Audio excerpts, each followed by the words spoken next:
মহাপ্রভু এমন একটি বিধান দিয়ে গেলেন, কারণ তিনি জানতেন আমরা শুচি, পবিত্রতা, ত্যাগ, তিতিক্ষা, তপস্যা আমাদের দ্বারা সম্ভব নয়। 15 দিন পর একটি একাদশী, তাও অধিকাংশ মানুষ করে না। আর এই একাদশী এটা শুধু ভক্তি দেয় না, আপনার শরীরকেও নীরোগ করে, আপনার শরীরের সমস্ত রোগকে প্রতিরোধ ক্ষমতা গড়ে তোলে। ডাক্তাররাও তো বলেন 15 দিন অন্তর একদিন উপবাস দিলে স্টমাকের ক্ষমতা বৃদ্ধি পায়। মানুষ বিভিন্ন ডাক্তার যদি বলে আপনার এই সমস্যা, আপনাকে আজকে সারাদিন জলবিহীন থাকতে হবে, আমরা ডাক্তারের কথা শুনলাম, অথচ মহাপ্রভুর কথা, ভাগবতের কথা শুনে একাদশীটাও গ্রহণ করলাম না। একটা জিনিস জেনে রান, পিতৃ হত্যা করলে, মাতৃ হত্যা করলে, ব্রহ্মা হত্যা করলেও সে পাপের প্রায়শ্চিত্ত আছে। কিন্তু জেনে শুনেও যে ব্যক্তি জিহ্বার লালসায় একাদশী ত্যাগ করে, এই দিন পঞ্চশস্য গ্রহণ করে, তার পাপের প্রায়শ্চিত্ত শাস্ত্র লিখিত হয়নি। আমাদের দেশে ছোটবেলা থেকেই বিভ্রান্তিকর তথ্য ছড়ানো হতো, বিধবারাই কেবল একাদশী করবে, আর কারোর জন্য না। আর একাদশী বলে গিয়ে যদি কাউকে করান, তা একাদশী না করে অনেক সময় আটাদশীও করে। রুটি খাও, যা খেয়ে আরো রোগগ্রস্ত হও, আরো সমস্যাগ্রস্ত হও। আরে 15 দিন অন্তর ভগবানকে সন্তুষ্ট করার জন্য একটা ব্রত করতে পারে না মানুষ, তো তারা কি করবে? মহাপ্রভু এই জন্য বললেন একাদশীটাকে আঁকড়ে ধরো। ভগবানের এই হরিবাসর যারা পালন করে তাদের প্রেম ভক্তি হয়। শ্রী হরিবাসরে হরি কীর্তন বিধান। 15 দিন অন্তর হরিদাসে, একাদশীতে হরিবাসর তিথিতে একটু হরিকথা, হরিনাম করো, জীবন ধন্য হবে। আমি নাম সম্পর্কে বলছিলাম, নাম চিন্তামণি কৃষ্ণ চৈতন্য রস বিগ্রহ, পূর্ণ শুদ্ধ নিত্য মুক্ত অভিন্ন আত্মানমিন। মহাপ্রভু বললেন ভগবানের থেকে তার নামের অধিক মহিমা। আশ্চর্য হতে হয়, স্বয়ং ভগবানের যে মহিমা নাই, তার নামে সেই মহিমা আছে। কারণ ভগবান আমাদের কাছে সব সময় আসতে পারবেন না। কৃষ্ণ অবতার সব সময় হবে না, মহাপ্রভুর অবতার সব সময় হবে না। ব্রহ্মার একদিনে 4000 যুগে শ্রীকৃষ্ণ ভগবান একবার আসবেন, গৌর একবার আসবেন। ভগবান বললেন আমি 125 বছর জগতে লীলা করেছি, কিন্তু আমার নাম কোটি কোটি যুগ যুগান্তর জীবকে কৃপা করবে। কারণ ভগবান এবং তার নাম অভিন্ন আত্মানো, একই আত্মা। নাম এবং কৃষ্ণ এ দুটিতে ভেদ নাই। যদি কেউ কৃষ্ণকে আর নামকে আলাদা ভাবেন, তিনি নামের চরণে অপরাধী হয়ে যাবে। নাম নামী অভিন্ন, অভিন্ন আত্মানমিন। শাস্ত্র বলছে নাম এবং নামী অভিন্ন। এই জন্য ভগবানের থেকে তার নাম বড় কিভাবে জানা যায় জানেন? লঙ্কায় প্রভু সীতা উদ্ধারে যাবে বলে যে সেতু বন্ধ করা হচ্ছে, সেই সেতুতে ভক্তরা প্রথমে পাথর ছুঁড়েছিলেন। নল নীল ছুড়লে তাদের উপরে একটা অভিশাপ ছিল, পাথর ভাসবে, কিন্তু পাথর দাঁড়াবে এরকম তো বলা ছিল না। ঋষির অভিশাপ ছিল তোমরা হাতে করে কিছু ছুড়লে তা ভাসবে, দাঁড়াবে এরকম কথা ছিল না। তো পাথর যদি ভেসে যায় তো ব্রিজ কি করে হবে, সেতু কি করে হবে? তখনই বললেন যে না, রাম নাম লিখে তবে পাথর দিয়ে দাও। তো প্রভু রামচন্দ্র দেখছেন আমার ভক্তরা সব পাথর দিচ্ছে আর সমুদ্রে পাথর ভেসে দাঁড়িয়ে যাচ্ছে। প্রভু বললেন কি, আমি দেখি না একটা দিয়ে ভাসে কিনা। প্রভু আবার একটু আড়ালে দিচ্ছেন, যদি ডুবে যায় আমি তো লজ্জা পাবো। আমার হাতের পাথর যদি ডুবে যায় আমি তো লজ্জা পাবো। হনুমান পেছে বনেছে, দেখছে প্রভু পাথর নিয়ে কি করবেন। রামচন্দ্র একটু আড়ালে গিয়ে চারিদিকে তাকিয়ে পাথর যেই ফেলেছেন সেই ডুবে গেছে। হনুমান, আজকালকার দিনে তো আর সেই আজকের দিনের মতো আর মোবাইল ছিল না, হনুমান আর থাকলে হয়তো ছবি তুলে নিলেন, ফেসবুকে দিয়ে দিতেন। কিন্তু হনুমান বলছেন প্রভু আমি দেখে ফেলেছি আপনার পাথর ডুবে গেছে, ভাসেনি। তো রামচন্দ্র বললেন হনুমান কাউকে বলো না কথাটা। বলে কাউকে বলবো না, কিন্তু তোমাকে বলছি পাথর কেন ডুবে গেল। প্রভু তুমি যারে হাতে করে ফেলে দাও সে কি আর ভাসে সংসারে? তুমি যাকে ফেলে দাও সে ডুবে যাওয়া ছাড়া তার অস্তিত্ব থাকে না। কিন্তু প্রভু পাথর ভাসবে।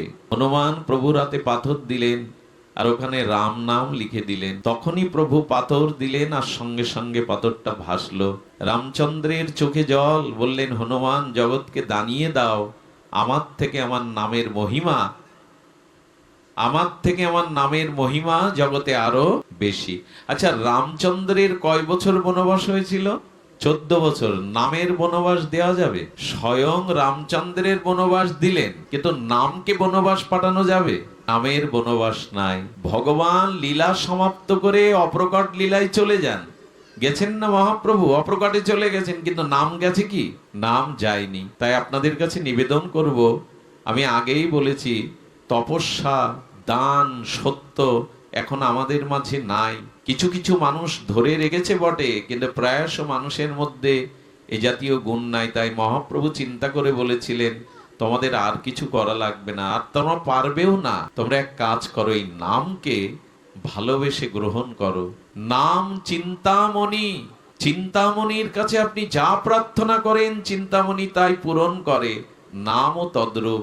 আমি অনুরোধ করব, তবে বর্তমান প্রেক্ষাপট বলতে হয়, এই নাম আমরা নিলেও কেন আমাদের পরিবর্তন, আমাদের স্বভাবের পরিবর্তন হচ্ছে না। তো ধ্যান দিয়ে শুনুন, শাস্ত্র বলছে এক কৃষ্ণ নামে সমস্ত পাপ ক্ষয়।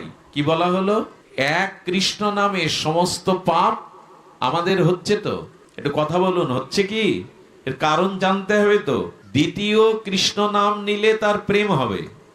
এতবার বলছি কাজ হচ্ছে না, তো লক্ষবার বলছি কাজ হচ্ছে না, তার কারণ জানতে হবে। দেখুন, শাস্ত্রে নাম মহিমায় বলা আছে, আগুনকে কেউ জেনে বা না জেনে হাত দিলে তার হাত পুড়বে কিনা। কথা বলুন, পুড়বে কিনা? খুব ভারী আলোচনা না করে আমরা একটু কথোপকথন করি প্রশ্নোত্তরের মতো। আগুনে যদি কেউ জেনে হাত দেয়, না জেনে হাত দেয়, হাত পুড়বে। তেমনি বলছেন, নামের মহিমা না জেনেও যদি কেউ নাম নেয়, তো নাম তাকে কৃপা করবে।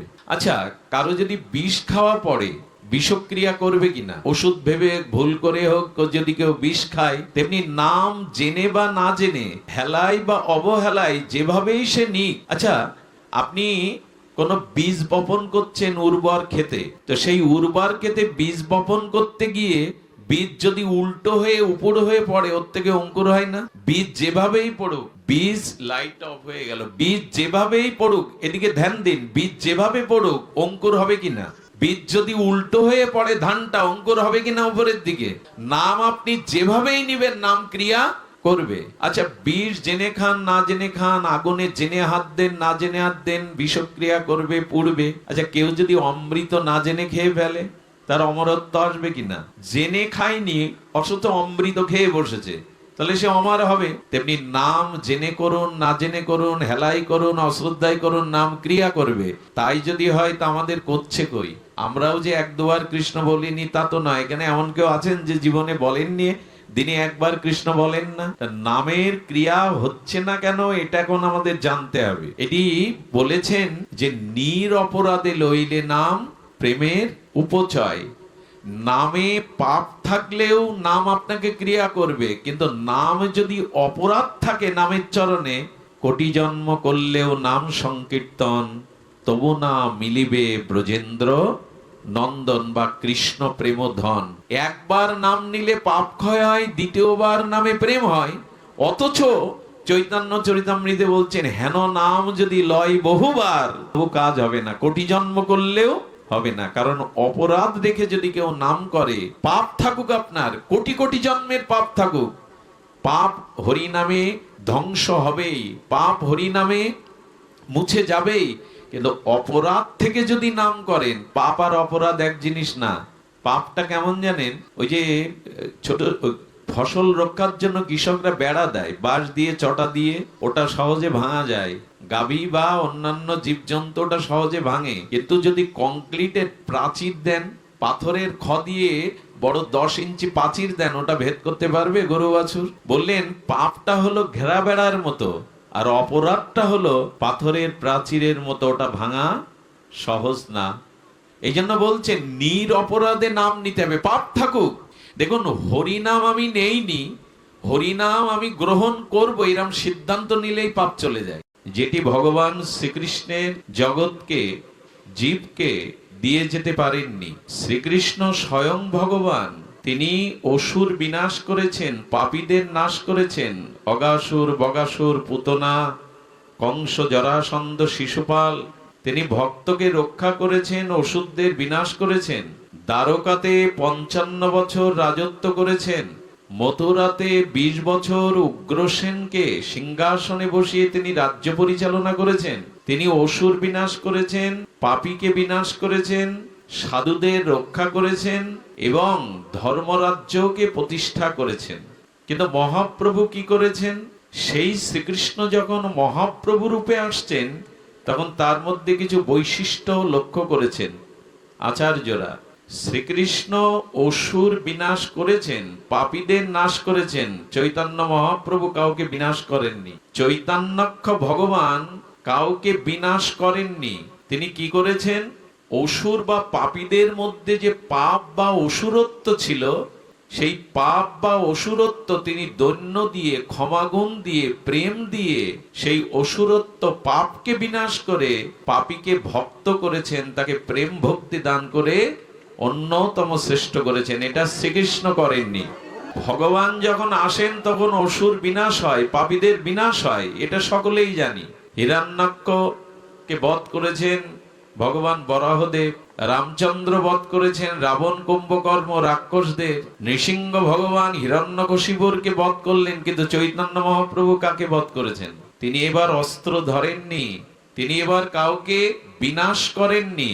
বিনাশ করেছেন অসুরত্ব, পশুত্ব এবং তার ভিতরে শুদ্ধ ভক্তি দিয়ে, প্রেম দিয়ে। এই জন্য তিনি মহাবদান্যায়, সবার প্রতি করুণা, তিনি সকলের প্রতি কৃপা আর দৈন্যতা এবং উদারতা নিয়ে এসেছেন। অস্ত্র ধরেননি, কাউকে সংহার করেননি, কিন্তু তাকে শুদ্ধ প্রেম দিয়েছেন। তিনি ব্রাহ্মণ এবং চণ্ডালকে একত্রিত কোলাকুলি করিয়েছেন, যেটা স্বপ্নেও ছিল না। চৈতন্য মহাপ্রভু আসার পূর্বে জাতির এত কড়াকড়ি ছিল, দলে দলে শত নয়, সহস্র নয়, লক্ষ কোটি যাদেরকে নিম্ন শ্রেণী বলা হতো, তারা উচ্চ শ্রেণীর হিন্দুর অত্যাচারে দলে দলে তারা ধর্মচ্যুত হয়ে অন্য ধর্ম গ্রহণ করেছে। মহাপ্রভুর আসবার পূর্বে রাজনৈতিক আকাশ ছিল মেঘলা, জাতিতে জাতিতে ছিল ভেদাভেদ। ধর্মের নামে সে সময় যা ঘটেছিল সেগুলো আদৌ মানুষের প্রকৃত কল্যাণের জন্য যথেষ্ট ছিল না। শাস্ত্রের পাণ্ডিত্য ছিল, হৃদয়ে কারো সরল ভক্তি ছিল না। মানুষ পূজা পার্বণ করত, কিন্তু নিজের সুখ বাসনায়, পুত্র চাই, ধন চাই, রোগ সারা চাই, এইগুলি। তো চৈতন্য মহাপ্রভু আসার পরে তিনি জগৎকে কি দিলেন? এমন একটি জিনিস আনলেন চৈতন্য মহাপ্রভু, যা অন্য কোনো অবতারে আসেনি, দেননি। তিনি কি করলেন? ব্রাহ্মণ চণ্ডালে করে কোলাকুলি, কবিবা ছিল এই রঙ্গ। মহাপ্রভুর ভক্তগণের মধ্যে অনেকেই নিচকুলের ছিলেন, যাদেরকে আমরা নিচকুল বলে অভিহিত করি সমাজে। মহাপ্রভু তাদের দ্বারা ভক্তি প্রচার করেছেন। হরিদাস ঠাকুরের কি জাতি বুদ্ধি ছিল? রায় রামানন্দের কি জাতি, উচ্চ জাতি ছিল?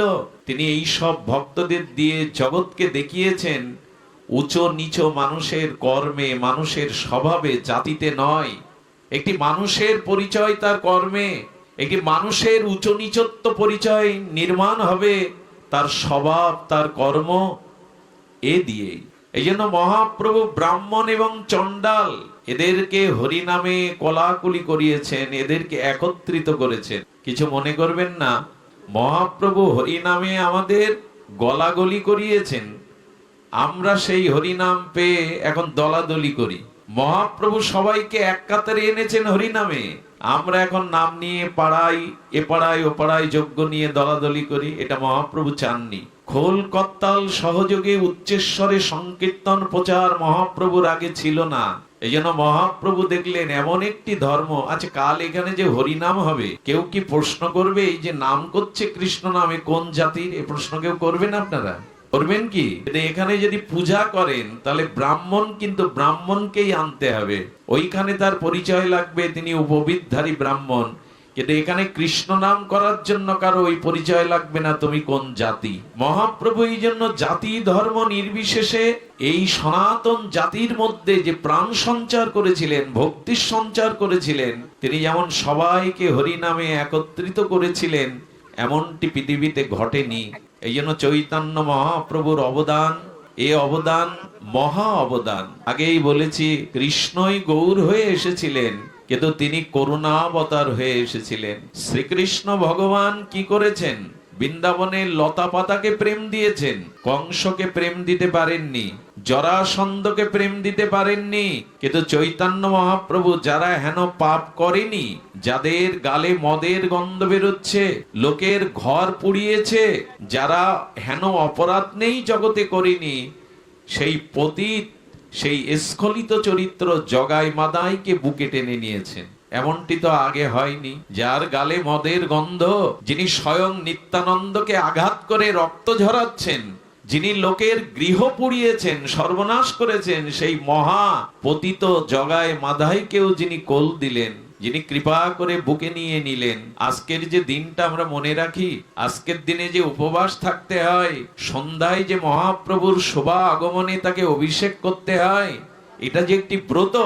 এই হরিনাম কোথায় পেতাম? মহাপ্রভু না এলে নাম নিয়ে আসতেন না কেউ। নিয়ে আসলেও এমন ব্রজপ্রেম রাধা প্রেমের নাম পেতাম না। আজকে যেই ভাগবত শুনতে এসছেন, এটাও মহাপ্রভুর দান। যুগল উপাসনা কেউ জানতো না, কৃষ্ণ উপাসনা করত। শ্রীকৃষ্ণের পাশে যুগল রাধারানী ছিল না, এটা মহাপ্রভুর অবদান, নিতাই চাঁদের অবদান। কিন্তু আজকের দিনটা আমরা সনাতন হিন্দুরা মনে রেখেছি মহাপ্রভুকে। আমাদের বাড়ির বিবাহ বার্ষিকী ঘটা করে পালন করি, ছেলে মেয়ের জন্মদিনে কত কি উচ্ছ্বাস করি, অথচ যিনি না এলে এই ধর্মের অস্তিত্ব বাঁচত না, যিনি না এলে এই ভাগবত পেতাম না, হরিনাম পেতাম না, বৈষ্ণবত্ব পেতাম না, শ্রীধাম বৃন্দাবন উদ্ধার হতো না, নবদ্বীপ ধাম হতো না, লীলাচলকে পুরী ধামকে এমনি করে জগতের পরিচয় দেওয়া যেত না। আজ তার আবির্ভাবে কটা লোক ব্রত থেকে উপবাস করে মহাপ্রভুকে স্মরণ করছি আমরা। বাড়ির ছেলে মেয়ের জন্মদিন ঘটা করে করি, ওটা আমার, তাতে আমার নিজের সুখ আছে। কিন্তু মহাপ্রভু জগতের পিতা, হরিনামকে তিনি সন্তান রূপে এনেছিলেন। আজকে হরিনাম কি শুধু বঙ্গদেশে বাংলাদেশে প্রচার হচ্ছে? বরঞ্চ বাংলার থেকে বেশি প্রচার হচ্ছে আমেরিকা, জার্মানি, ইউরোপে। এই নাম কে পৌঁছালো? কার শক্তিতে? বিদেশিরা, তারা এই হরিনামে রাজপথ কাঁপাচ্ছে। আমরা ওদের মতো অত সুন্দরভাবে ভক্তি ভরে হরিনাম আজও করি না। বিদেশিরা যেভাবে ভক্তি ভরে হরিনাম করে, ইস্কনের বদৌলতে, প্রভুপদের আশীর্বাদে সারা বিশ্বে এই হরিনাম অন্যতম ভাবে প্রচার হচ্ছে। মানুষের মধ্যে জীবন পেয়েছে, নেশা ভুলে, কুকর্ম ভুলে, ব্যভিচার ভুলে তারা সাধু বৈষ্ণব হয়ে গেছে। শুধু জাগলাম না আমরা। আমার ঘরের সূর্য নিতাই গৌর, আমার ঘরের ছেলে নিতাই গৌর। আমাদের জাগরণ হলো বিদেশিদের। মায়াপুরে গিয়ে দেখুন বিদেশিরা কিভাবে গৌরকে ভালোবেসেছে, নিতাইকে, হরিনামকে ভালোবেসেছে। তারা বৈষ্ণবত্বের জাগরণ ঘটিয়েছেন। ব্যর্থ এখানে আমরা মহাপ্রভুকে আদৌ হৃদয়ে সেইভাবে সকলে গ্রহণ করতে পারেনি। কেউ কেউ করেছেন হয়তো। তাই যদি গৌর না আসতো আমরা বৃন্দাবন পেতাম না, যদি গৌর না আসতো হরিনাম পেতাম না, যদি মহাপ্রভু না আসতেন যুগল উপাসনা পেতাম না, আজকের এই ভাগবত জগতে প্রকাশ হতো না যদি মহাপ্রভু না আসতেন। আর এই কলিযুগের আমাদের মতো ভোগী এবং আমাদের মতো আত্মকেন্দ্রিক, আমাদের মতো ত্যাগ নেই, তপস্যা নেই, নিষ্ঠা নেই, সত্য নেই, আমাদের একরকম তো কিছুই নেই, আছে শুধু খাওয়া পরা ভোগ বিলাস। আমাদের ভিতরে তপস্যা কই? আমাদের ভিতরে ত্যাগ কই? বৈরাগ্য কই? এসব আমরা আদৌ জীবনে ধারণ করতে পারিনি। মুখে যতই ত্যাগের কথা বলি, ত্যাগ, বৈরাগ্য, তিতিক্ষা, দান, তপস্যা এ যুগে একরকম নেই বললেই চলে। মহাপ্রভু দেখেছিলেন এই জীবের কি হবে, এদের অল্প আয়ু, এরা দুধ কিনতে গিয়ে দর করে, মদ কিনতে গিয়ে দর করে না। এরা দুধ ফেরি করে বিক্রি হয়, কেউ কেনে কেউ কেনে না, কিন্তু মদ এক জায়গায় বসে বিক্রি হয়, লাইন দিয়ে মানুষ আনতে যায়। এরকম যুগে এই মানুষকে কি করে উদ্ধার করা যায়, কি করে প্রেম ভক্তি দিয়ে একটি মানুষের মনুষ্যত্বকে, দেবত্বকে জাগানো যায়, নিতাই চাঁদ মহাপ্রভু চিন্তা করেছিলেন। আর করেই তারা ব্যবস্থা নিয়েছিলেন এই হরিনামের। এই হরিনাম এমন একটি বিষয়, এমন একটি তত্ত্ব, এখানে কোনো সূচি অসুচি বিধি নিয়ম নাই। মহাপ্রভু দেখলেন এদের অল্প আয়ু, এদের বুদ্ধি অশুদ্ধ, এরা সর্বদা ভোগে উন্মত্ত। এই মানুষগুলিকে, কলিহত জীবকে করুণা করার জন্য মহাপ্রভু বললেন, আমি তোমাদের জন্য গোলকের প্রেমধন হরিনাম সংকীর্তন নিয়ে এলাম। তোমরা আর কিছু না পারো, ভগবানের নামটাকে গ্রহণ করো। খাইতে, শুইতে, উঠিতে, বসিতে যথাতথ নাম লও।